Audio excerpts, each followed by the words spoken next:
Hey guys, welcome back and I hope you guys are doing well. Now today's video is all about the Panasonic LUMIX S5ii, which has the great capability of now recording in the MP4 Lite format. So without wasting any further time, let's actually kind of head down about this video. So first and foremost thing is, let's talk a little bit about this particular format.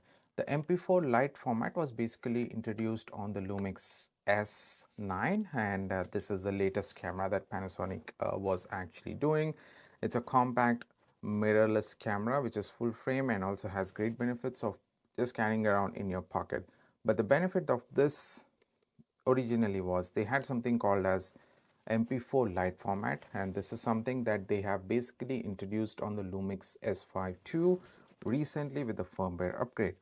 Now it's pretty much self-explanatory, guys. It's a MP4 Lite. That means a format which is a codec which is like pretty much trimmed down of the whole sensor and kind of gives you a pretty much lightweight editable format on the phone, which many of them prefer because many of them still use it for like just editing on the go and uploading it onto the YouTube or any other platforms.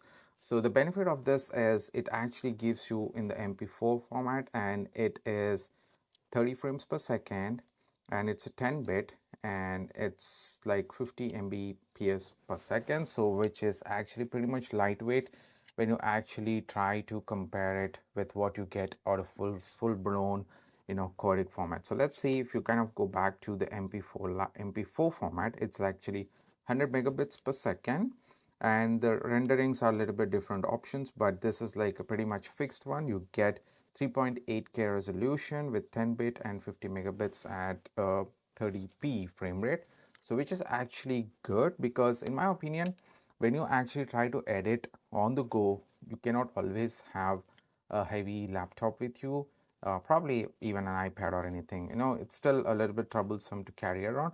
Instead, if you have your phone, you can actually do all of this pretty much on your phone. And all of this episode today that you're watching is basically recorded on this camera and edited on a phone. And I'm going to talk a little bit about the phone's options that you can actually use. Of course, there's a little bit of issues with the app because the LUMIX Sync app, or probably the latest app that they have released, right, kind of loses the connection. I mean, I haven't seen that great response. Like every time when I just kind of open it up, it either says I have to just connect it back, or sometimes it just even doesn't detect the camera. So let's actually talk a little bit about the experience, right? Since we talked about the codec, I want to just kind of talk a little bit about the app itself. Now, I'm actually kind of been using pretty much two camera apps, or probably two phones here, to just kind of see how well it actually works. But in both of the cases, I saw some issues. Probably maybe it's just the app functionality, but sometimes it works, sometimes it doesn't. So I have to kind of repair it every time. But that is something that probably Panasonic can actually fix, probably uh, in the future with some tweaks about this particular app, because I've seen a lot of issues when connecting through this particular app. But here are a couple of the samples that I was able to sync with the app like previously. The only benefit that you get out of this is like these are all basically S9 based camera recordings. So what it basically does is it just kind of grabs the file straight from the camera and just kind of puts it on your phone, so that you can just kind of publish it in the easiest and the most fastest way possible. So today what I'm gonna do is, all this video that you're actually being watching this right now is being shot on the LUMIX S5ii with the 14 to 28 lens, full frame, and I'm actually recording in full frame. There's a special meaning for it because I want to just kind of crop it, make it a little bit different aspect ratio, so that you understand the benefits of recording in this particular format. I would like to understand, or probably I'd like, or did I say it right? Probably I understand that this format is basically meant for easy content creators who want to just kind of edit and publish as soon as possible, regardless of coming back and uploading and doing all that fancy stuff. So that could be one of the reason why they have kind of introduced it.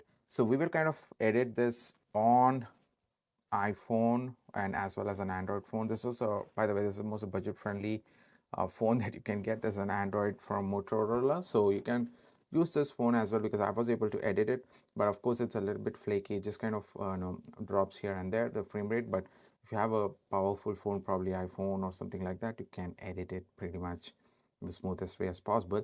And the editing software that probably I'll be using is CapCut here, because I have a premium version of it. I want to see how well I can kind of edit it, color grade it, apply some filtering and all that, and see how the results will look like.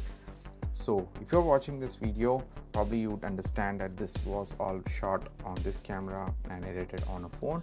I want to just see how fast I can do it, and I will post results in the editing. Post the editing is done, I'm going to just kind of put all the timelines, like how fast the rendering was on an iPhone. Probably I might not use this phone for a reason for this episode, because I think I don't want to spend much of the time editing on an Android phone, but you understand the crux of it, right? I mean, budget-friendly phones have some limitations, so you must understand that.